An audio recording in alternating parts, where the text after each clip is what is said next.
Many people find IELTS Writing Task 1 difficult. It can be intimidating to look at a complex graph or chart and know exactly what to say about it. The pressure to perform well can make it even more challenging. This part of the test asks you to look at a graph, chart, or diagram and describe it in your own words. You need to summarize the main points and make comparisons where relevant. It's not just about describing what you see, but also about interpreting the data accurately. It's easy to make mistakes if you don't understand the information correctly. Misinterpreting the data can lead to incorrect conclusions, which can significantly affect your score. Common errors include misunderstanding the units of measurement or the time frame of the data. This essay will help you avoid common errors and write a strong answer. By following a structured approach, you can ensure that your response is clear, concise, and accurate. We'll guide you through each step of the process.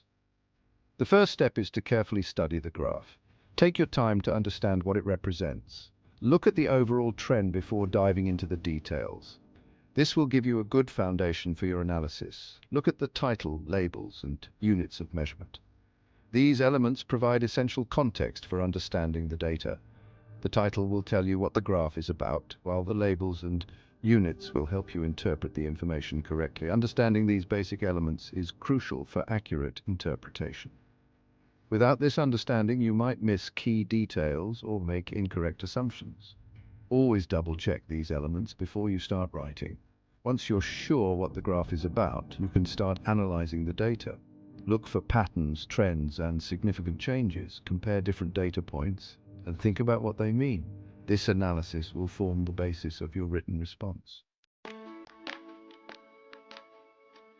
There are several types of graphs you might see in IELTS Writing Task 1. Understanding these graphs is crucial for interpreting data accurately and effectively. Line graphs show changes over time, making them ideal for illustrating trends and patterns. For instance, they can depict how stock prices fluctuate over a year, or how temperatures vary month by month. Bar graphs, on the other hand, are used to compare different categories. They are perfect for visualizing sales figures of various products or comparing population sizes across different age groups. Pie charts show proportions of a whole, making them useful for displaying market share distribution or how a budget is allocated among different departments. Tables present data in rows and columns, providing a clear and organized way to display detailed information.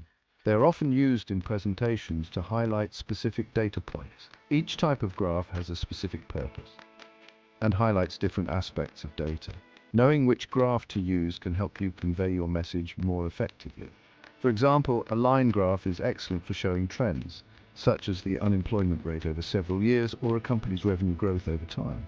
While a bar graph is better at comparing discrete values, like quarterly profits of different companies or survey results categorized by age or gender.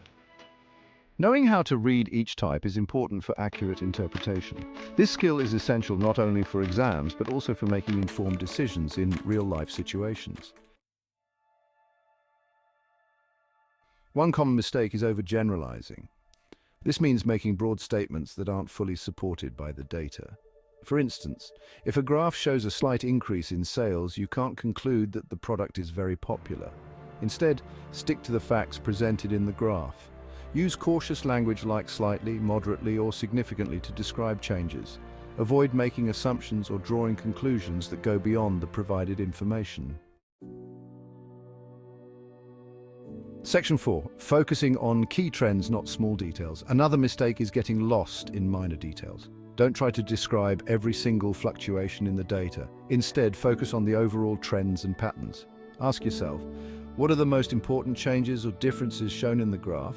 Are there any significant increases, decreases, or peaks? Highlighting these key points will make your description more clear and concise. Section 5. Describing data accurately. To describe data accurately, use specific vocabulary. This helps in conveying the exact nature of the data and ensures that the information is clear and precise. For example, use words like increase, decrease, rise, fall, peak, and trend. These words help in illustrating the movement and direction of the data over time. You can also use comparative language, such as higher than, lower than, or similar to. This allows for a more nuanced understanding of how different data sets relate to each other. Pay attention to verb tenses. The correct use of tenses can provide clarity on when the data was relevant or collected. Use the past tense to describe past events and the present tense to describe general truths. This distinction helps in understanding the timeline and relevance of the data. For instance, sales increased from 2020 to 2023 versus the graph shows an increase in sales. This way, you can clearly communicate the time frame and the nature of the data changes. Section 6. Writing clearly and confidently. Finally, remember to write clearly and concisely. Use simple language and avoid complex sentence structures. Organize your writing logically, using paragraphs to separate different ideas. Practice makes perfect. The more you practice describing graphs, the easier it will become. Remember these tips and you'll be well on your way to a successful IELTS Writing Task 1.